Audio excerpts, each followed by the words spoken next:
I just saw that clip with what's my man, Black Thought. Yeah. Where he rhymes for 10 minutes. Yeah, he killed it. And I'm just like, these young kids, man. Yeah. Like y'all.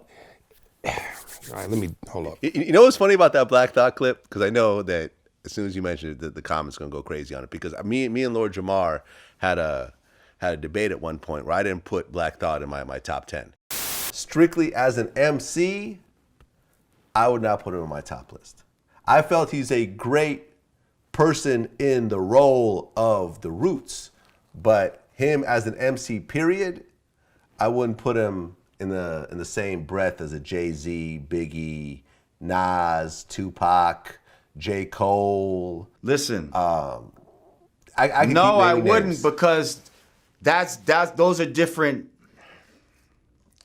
See, there's so many different nuances to this shit. Rakim, KRS-One, I would put all these guys. If you a real hip-hop motherfucker, there's so many nuances to this shit and different layers and levels that you just don't understand. Like Black Thought is not supposed to be talked about with a Jay-Z and those type of MCs necessarily. But when you talk about just real lyrical, pure hip-hop motherfuckers, like, yo, he's gotta be one of the top motherfuckers in that. And it's not about sales again. You see what I'm saying? I'm not talking even about sales. hit records that he had. I'm talking about this motherfucker got bars and bars and bars, and his shit is just always, it's just always super strong. Right. And everyone was upset, and Black Thought got involved in the conversation at one point. He actually jumped in, and right. then me and him kind of started texting and stuff like that. And I told him, I said, listen, man, I love what you do with the Roots. I just, because like I said, I like J. Cole as a rapper better than Black Thought, and everyone's in an uproar and stuff like that. And I think I kind of put a battery in his back a little bit, where he was like, okay, motherfucker, I'm going to show y'all. All y'all who's saying I'm not the top dude. But that's what you're supposed to do. And he killed it. And what he did on that Flex freestyle, and Flex said one take, which, because, a lot of times you could splice that shit together. Trust me. We've had freestyles that we've had to splice together on Vlad TV. But he said he did it one take, and he also said he did it off the dome. Right. I'm like, wow. Listen, man, when he said, I leave stories like bloodstains and fingerprints. Now, I know, again, this is all supposed to be entertainment. We are in the entertainment business. But, shit, a good fart joke will entertain you. Seeing a motherfucker slip on a banana peel is entertaining. Right. But let's reach the levels.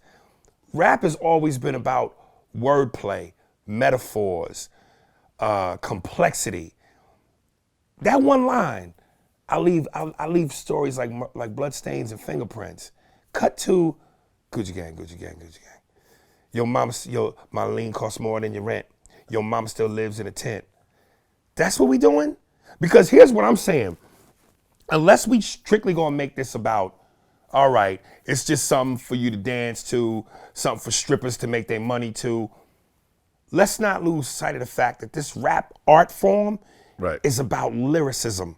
Right. And that has gotten so fucking lost. To be fair, there has always been whack party lyrics in hip hop. No doubt, but that's never been the dominant. Like, now it's the dominant. And I've always brought this up, and you can argue it all you want, but It Takes Two by Rob Bass has some of the worst lyrics ever. But to be, I like the WAP or fuck the Big Mac. You're not talking to me. When did that come out? When did that come out? It came out like late 80s. Late 80s. Rap was just born.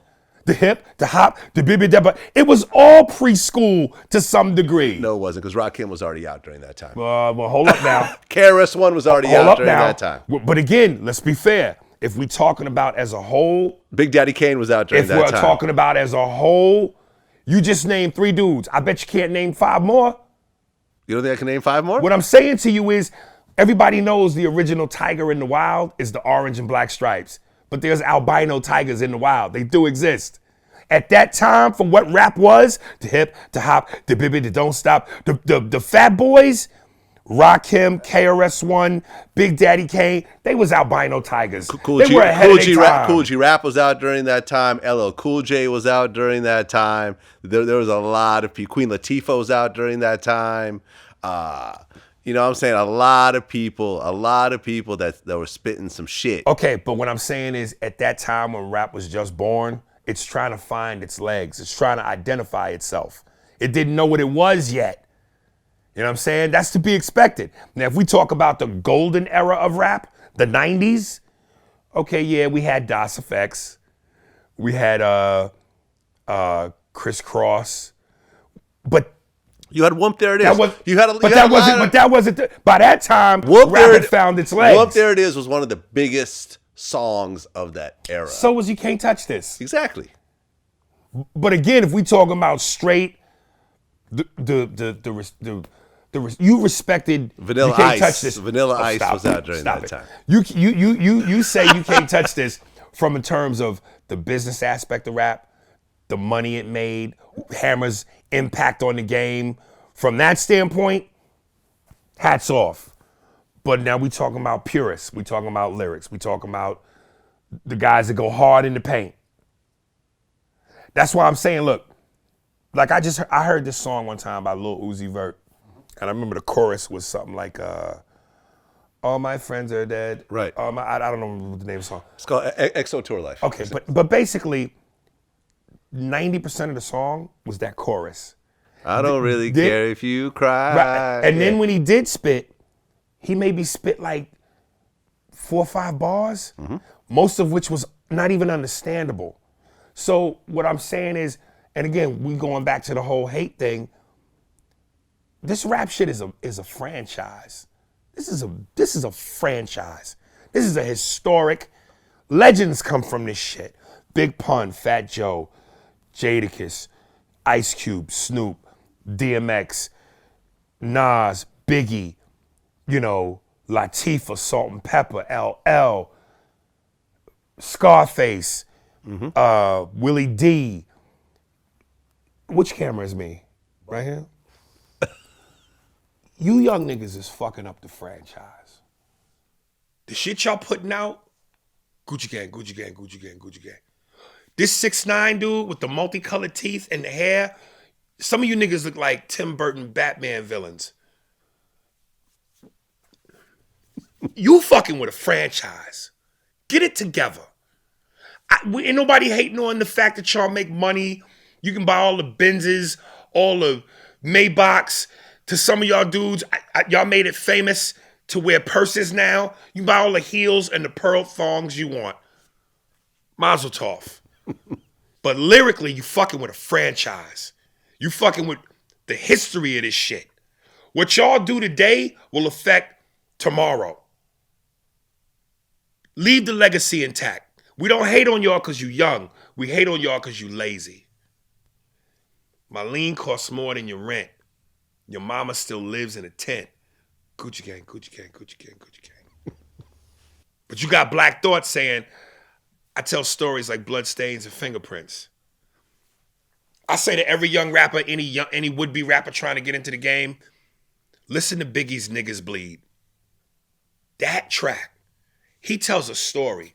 And what I love about it is it builds like a Martin Scorsese film, like a scene in a Martin Scorsese film. The music, the way it climaxes, the way he tells the story, that should almost be your automatic lesson into rap, one-on-one. Well, Famous Dex, you heard of him? No.